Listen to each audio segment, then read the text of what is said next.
새벽에 잘 나오셨습니다. 오늘도 하나님께서 하루를 여셨는데 또 마무리하는 시간까지 주의 은총이 함께 하시기를 원하고, 이제 예배가 이번 주부터 대면 예배로 열렸습니다. 여러분 한 주간 오늘 시편 말씀을 또 보면서 예배를 준비하는 그런 한 주간이 되기를 주님의 이름으로 축원합니다. 제가 기도하겠습니다. 사랑의 하나님 아버지, 주님께서 우리들 가운데 새날을 허락하시고 하루를 여셨나이다. 하루를 주로 인하여 시작을 하고 또 주로 인하여 마무리하는 복된 하루가 되어지기를 원하고, 최선을 다하게 도와주시고 주의 은총을 구하는 마음으로 서게 하여 주옵소서. 원근각처에 사는 우리 성도들의 삶과 가정과 자녀와 모든 생업의 현장 위에 주의 권능의 손으로 함께하여 주옵소서. 아버지 하나님 앞에 또 세상에 정직하고 성실하게 서 나갈 수 있는 그런 힘을 오늘 하루도 저희들 가운데 허락하여 주시고 부어 주옵소서. 예수님의 이름으로 기도합니다. 아멘. 오늘 말씀은 구약성경 시편 5편이 되겠습니다. 시편 5편 1절로 7절입니다. 1절로 7절 말씀을 제가 봉독해 드리도록 하겠습니다. 여호와여, 나의 말에 귀를 기울이사 나의 심정을 헤아려 주소서. 나의 왕, 나의 하나님이여, 내가 부르짖는 소리를 들으소서. 내가 주께 기도하나이다. 여호와여, 아침에 주께서 나의 소리를 들으시리니 아침에 내가 주께 기도하고 바라리이다. 주는 죄악을 기뻐하는 신이 아니시니 악이 주와 함께 머물지 못하며 오만한 자들이 주의 목전에 서지 못하리이다. 주는 모든 행악자를 미워하시며 거짓말하는 자들을 멸망시키시리이다. 여호와께서는 피 흘리기를 즐기는 자와 속이는 자를 싫어하시나이다. 오직 나는 주의 풍성한 사랑을 힘입어 주의 집에 들어가 주를 경외함으로 성전을 향하여 예배하리이다. 아멘. 오늘은 시편 4색 5편인데요, 성도의 영원한 갈망, 예배라는 주제로 함께 말씀을 살펴보겠습니다. 여러분, 시편은 시이지만 또 다른 한편에서는 어떤 느낌을 받으십니까? 하나의 기도다, 탄원이다, 또 간구다, 그런 느낌을 받으실 겁니다. 우리는 시편을 살펴보면서 다윗의 영성을 살펴볼 수 있는데, 다윗의 영성 중 큰 비중을 차지하는 그런 것이 있다면 그 솔직한 기도, 뭐 이렇게 미사여구가 들어간 게 아니라 솔직한 그 심정을 토로하는 그 기도, 이것을 아마 볼 수 있을 겁니다. 그래서 다윗의 기도는 유진 피터슨 목사님께서 말했던 것처럼 굉장히 영적인 기도면서 굉장히 현실에 뿌리 박힌 기도, 현실에 뿌리 박힌 기도라고 할 수 있습니다. 또 기도는 어느 특정한 시간대만 하는 것이 아니다. 새벽에 할 수도 있고, 아침에 할 수도 있고, 오후에 할 수도 있고, 저녁에 할 수도 있다. 이것을 이제 앞으로 우리가 시편을 살펴보면 또 그와 같은 것을 또 볼 수가 있는데, 오늘은 특별히 아침에 하는 기도입니다. 아침에 하는 기도. 여러분 1절로 3절을 우리 이 영상을 보시는 분들도 한번 읊조리면 좋을 것 같아요. 기도하는 심정으로 같이 읽어볼까요? 시작. 여호와여, 나의 말에 귀를 기울이사 나의 심정을 헤아려 주소서. 나의 왕, 나의 하나님이여, 내가 부르짖는 소리를 들으소서. 내가 주께 기도하나이다. 여호와여, 아침에 주께서 나의 소리를 들으시리니 아침에 내가 주께 기도하고 바라리이다. 아멘. 여러분, 다윗 하면 우리는 굉장히 탁월한 사람이죠. 유능한 사람이죠. 또 가진 것이 많은 사람이죠. 막강한 힘을 가지고 있는데 다윗도 알고 보면 여러분 연약한, 하나님 앞에서는 연약한 사람이에요. 사람은 어떤 존재인가요? 사람은요, 자기의 이 속 마음, 자기 말을 들어줄 누군가를 찾게 돼 있습니다. 관계적 존재이기 때문에. 즉 나의 이 말을 이렇게 공감해주고 또 경청해줄 수 있는 자를 찾아요. 근데 알고 보면 그런 사람이 그리 많지가 않습니다. 여러분 또 어떤가요? 우리는 뭔가 아무리 친해도 다 얘기를 못하는 게 있을 수 있습니다. 이 자존심이 있잖아요. 그래서 다 얘기를 하지 못하고 좀 가려서 얘기할 때가 있습니다. 그래서 이런 사람에게는 이 정도 얘기하고 또 이 사람에게는 이 정도 얘기하고 이렇게 사람을 가리면서 또 가려서 얘기할 때가 있죠. 또 어떤가요? 어느 때는 너무 말하고 싶은데 너무 그 사람을 귀찮게 하는 것은 아닌가 미안한 마음에 전화기를 들었다 놨다 그럴 때도 또 있단 말이죠. 또 어떤가요? 어떤 때 말을 할 때는 너무 속이 다 시원한데 하고 나서 후회할 때가 있죠. 내가 그때 그냥 참을 걸 또 얘기를 했네. 뭐 이럴 때가 있어요. 그리고 그 다음날 또 전화하고 그렇게 할 때가 있어요. 또 어느 때는 내가 진짜 필요할 때는 없을 때가 있어요.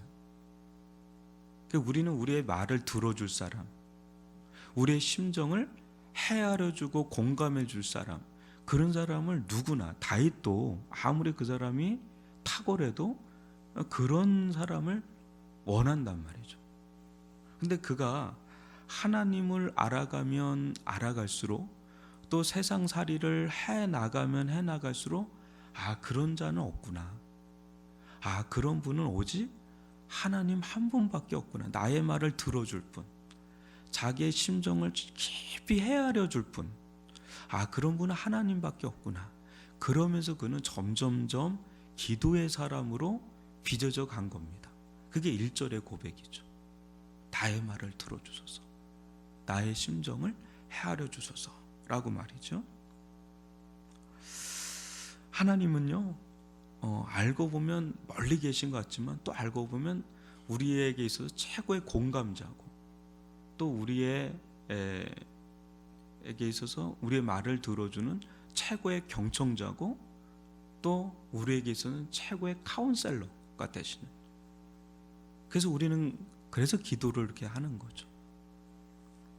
다윗은 또 한편에서요, 자기가 왕이었지만 절대 잊지 않은 게 하나가 있어요. 이걸 하나님 기뻐하신 거예요. 진짜 왕은 내가 아니라 하나님이십니다. 자기는 어떻게 보면 대리 청정이다 라는 그런 마음가짐을 가지고 있는, 내가 사장인데 이런 거예요. 내가 사장이 아니다. 진짜 이 사업터의 사장은 하나님이십니다. 내가 목사인데 내가 이 교회 주인이 아니라 진짜 이 교회 담임 목사는 하나님이십니다. 가정이 있는데 이 가정에 내가 주인이 아니라 진정한 호주는 하나님이십니다. 뭐 이런 태도를 견지하고 있었던 게 다윗이에요. 그 2절에 이제 그걸 얘기해.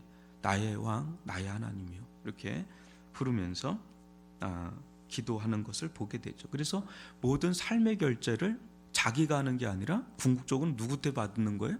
이제 하나님께 받는 겁니다. 그러니까 기도하는 거예요. 이게 마치 상소문을 올리는 것처럼 이렇게 하나님께 탄원의 기도를 하기도 하고 간구의 기도도 하고 그러면서, 왜냐하면 국정을 운영하는 데 있어서 너무 결제할 게 많은 거예요. 결정할 것도 많고. 근데 이것을 내 뜻과 내 마음대로의 내 나라를 구성하는 게 아니라 그는 하나님의 나라를 추구했고, 하나님의 나라를 추구함에 있어 하나님의 뜻이 절대적이기 때문에 그는 기도의 처소로 들어가서 늘 하나님을 아뢰면서 기도하는 그런 탁월한 영성을 이제 보죠. 그래서 이게 굉장히 영적인 거잖아요. 근데 이게 굉장히 현실적인 게 돼버리는 거예요. 그래서 제가 늘 얘기하죠. 굉장히 영적인 것이 굉장히 현실적인 것이다. 이게 떨어져 있는 이원론적인 게 아니라 하나로 한 통이 될 수가 있다는. 그게 뭘로 이어지냐면 기도로 이어지는 거예요. 영적인 것과 우리의 일상의 세상살이가 기도로 이어지는 거죠. 하나님은 그런 다윗을 너무 기뻐하신 거예요. 그래서 그는 이 아침부터 하나님을 찾아요. 그럼 아침이 어떻게 보면 여유가 있는 시간이지만 또 어때요? 굉장히 바쁜 시간이에요. 어떻게 보면 삶을 시작하는 데 있어서 예열하는 시간이라고도 할 수가 있죠.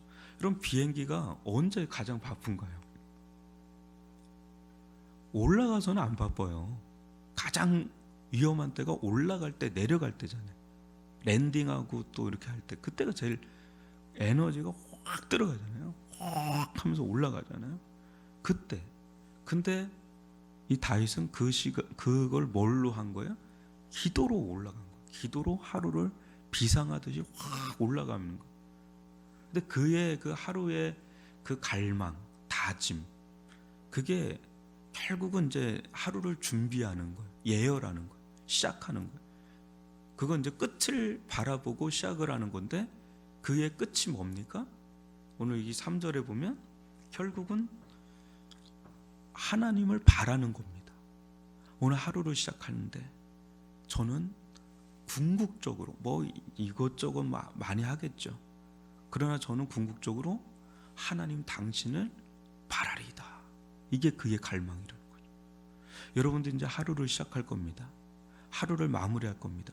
그것이 켜켜이 쌓여서 인생이 되는 거예요.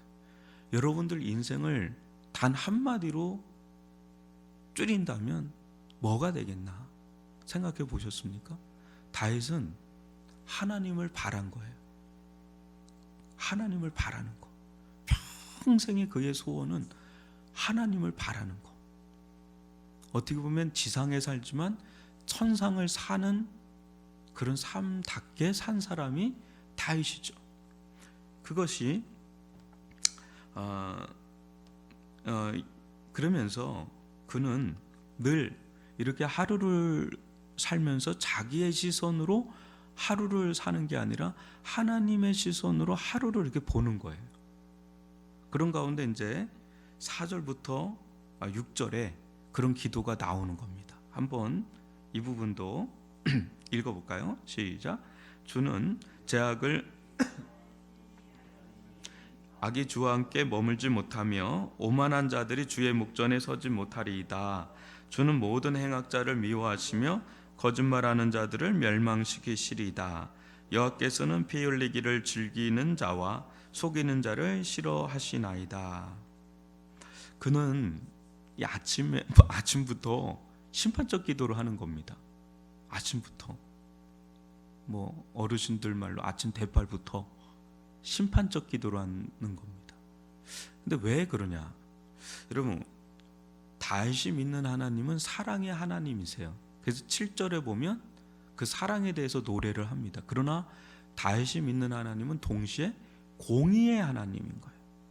공의의 하나님. 그래서요,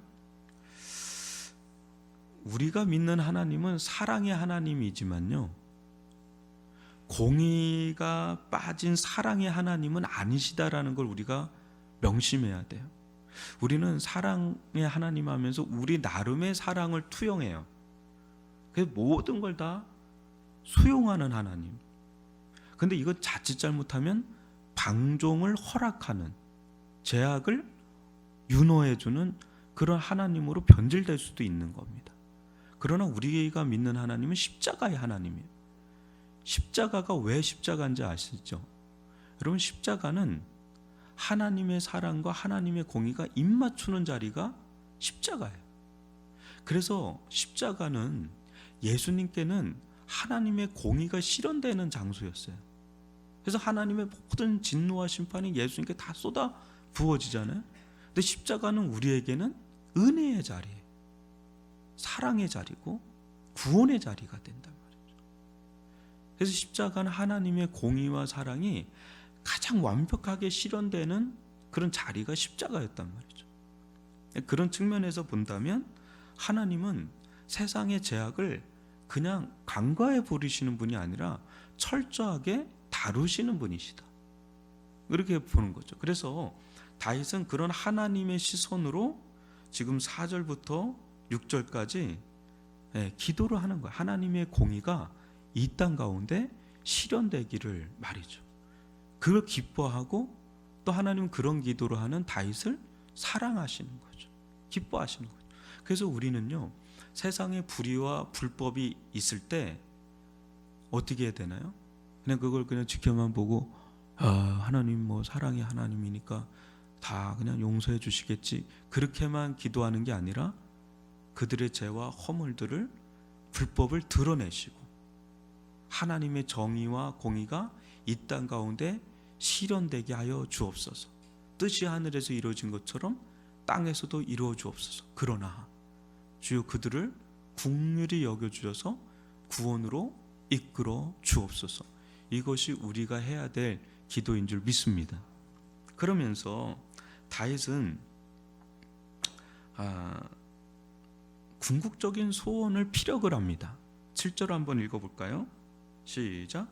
오직 나는 주의 풍성한 사랑을 힘입어 주의 집에 들어가 주를 경외함으로 성전을 향하여 예배하리다. 그가 정말 그 모든 세상의 악이 잠잠해지면서 그가 정말 갈망했던 것을 피력을 하는데 그게 뭐예요? 한 단어로 얘기하면 그게 예배예요. 예배. 그의 평생의 소원이 예배인 거죠. 그래서 근데 예배자로서 다윗의 자신을 준비하는 과정이 굉장히 우리에게 중요한 겁니다. 이걸 저도 오늘 보면서 좀 놀란 게, 다윗에게 예배는 수단이 아니라 목적이다. 우리는 예배를 통해서 뭔가 얻으려고 하는 게 있어요. 우리는 예배를 통해서 위로받기를 원하고, 예배를 통해서 회복되기를 원하고, 예배를 통해서 복을 받기를 원하고, 뭐 이런 게 있어요. 근데 다윗은 아주 최고의 예배자예요.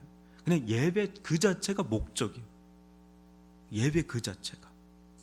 그래서 그 예배가 예배되게 하기 위해서 자신을 가열을 하는데, 준비를 하는데, 어떤지 한번 다시 7절을 보면 오직 나는 주의 풍성한 사람을 힘입어 예배하리다, 이렇게 되는 거예요. 그러니까 사랑이 목적이 아니라 사랑을 힘입어서 사랑이 일종의 수단이 돼버리는 거예요. 예배를 위해서. 우리는 예배를 통해서 주의 풍성한 사랑을 힘입기를 원하잖아요. 근데 이게 거꾸로가 됐다는 거예요.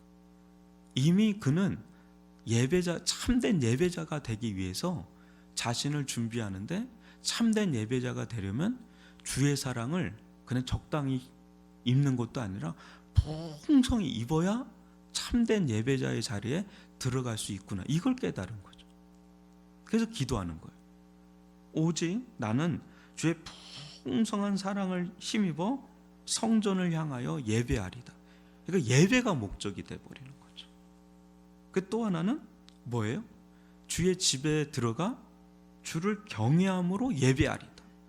이미 그에게는 하나님의 사랑에 대한, 또 하나님을 경외하는 것에 대한 게 확 올라와 있는 거예요.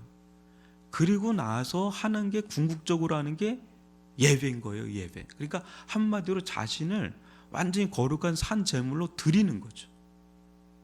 어떤 상태로요? 그냥 하면 안 되잖아요. 우리가 하나님 앞에 나가는데 제약이 있어서도 안 되잖아요. 그리고 밋밋한 마음으로 가도 안 되잖아요. 그죠? 주의 사랑을 힘입는데 아주 풍성하게 주를 향한 사랑으로 충만한 상태에서, 그 주를 향한 경외함이 충만한 상태에서 드리는 예배가 진짜 예배라는 거죠. 그래서 어떻게 보면 다윗은 월화수목금토가 있다면, 주일이 있다면 그의 모든 종점은 주일이야. 그럼 월요일부터 토요일까지 그가 정말 사는 삶의 모든 게 뭐예요? 주의 사랑을 힘있는, 주를 경외함이 올라가는, 그래서 최상의 상태로 하나님께 자신을 드리고자 하는 그런 삶으로 일주일을 사는 거예요. 열심히, 영적으로도 그렇고 세상적으로. 그래서 마지막에 피날레는 예배인 거예요. 근데 예배가 이제 축 처져가지고 주일날, 물론 그럴 수도 있어요. 세상살이가 너무 전쟁 같잖아요. 근데 그렇게만 오는 게 아니라 그냥 아주 그게 분명한 거예요. 예배가 그의 목적인 거예요. 모든. 그래서 예배에 있어서 가장 좋은 예배자가 어떤 자일까? 그거를 궁리하면서 하루하루를 살고 일주일 살고 자신을 드리는 삶. 그걸 그는 그걸 아침부터 매일 기도를 하는 것을 볼 수가 있습니다. 여러분, 이제 비대면이 풀려서 대면 예배가 되었습니다. 여러분, 우리는 어떻게 살아야 될까요? 비대면이든 대면이든 예배가 열렬한 예배가 되기 위해서는, 하나님께서 받으시는 기뻐하시는 예배가 되기 위해서는 여러 프로그램이 아니라 그냥 내 자신이 먼저 준비가 돼야 돼. 나를 준비함에 있어서 뭐예요? 주의 사랑을 풍성히 힘있게 해달라고, 또 주를 경외하는 마음으로 충만하게 해달라고. 그렇지 않으면 저는 참된 예배를 드릴 수가 없습니다. 저는 연약한 자입니다. 저로 하여금 주의 사랑을 부어주시고 주를 향한 경외함을 부어주옵소서. 그래서 당신을 예배하며 경배하며 찬양하며 찬송하며 마음껏 하나님 그분에게 영광을 돌리는, 우리가 천국에 가서 여러분 궁극적으로 완성이 되잖아요. 천국에서 영원토록 하는 게 뭔지 아십니까? 예배예요. 예배. 요한계시록 보면 천상이 열리면서 온 족속과 방언과 민족이 그 어린 양께 예배하잖아요. 그게 우리의 갈망이야. 갈망, 영원한 갈망. 성도의 영원한 갈망은 하나님을 하나님으로 마음껏 예배하는 성령의 예배. 그게 우리의 갈망이어야 될 줄 믿습니다. 오늘 이 말씀을 가지고요, 여러분 묵상하면서 또 하루를 시작했으니 또 하루를 주님 안에서 멋있게 마무리하는 복된 하루가 되길 바랍니다. 우리 주여 한번 부르기도 합니다.